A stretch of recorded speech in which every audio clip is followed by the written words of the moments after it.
I am sitting in a 2008 Nissan Altima.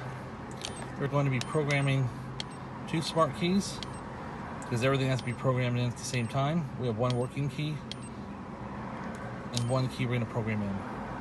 So we'll go to Nissan, Altima, key coding, put the flashers on, await. Yes, it has a key slot. The key slot's right down there.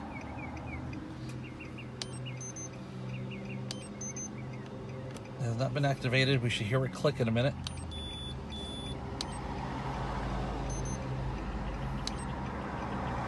I'm going to use the old pin. I heard the click. So now what we're going to do is we're going to turn the ignition on.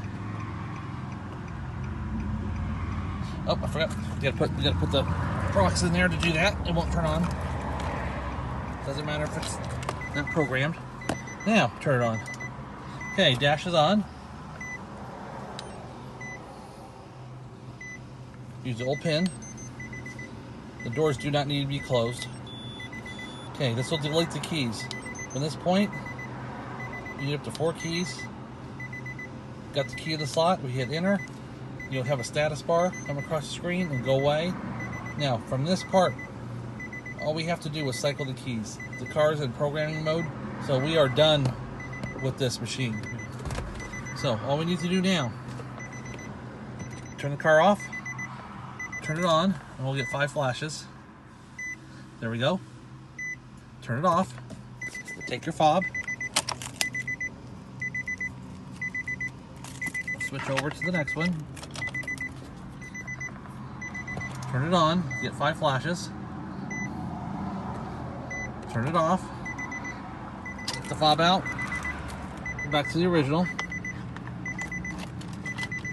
It should turn on with no flashing. Perfect. Turn it off. That's it.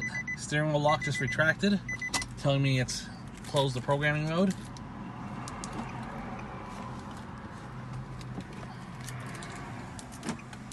Buttons work. You can see the flashing on the screen there. Press the start button.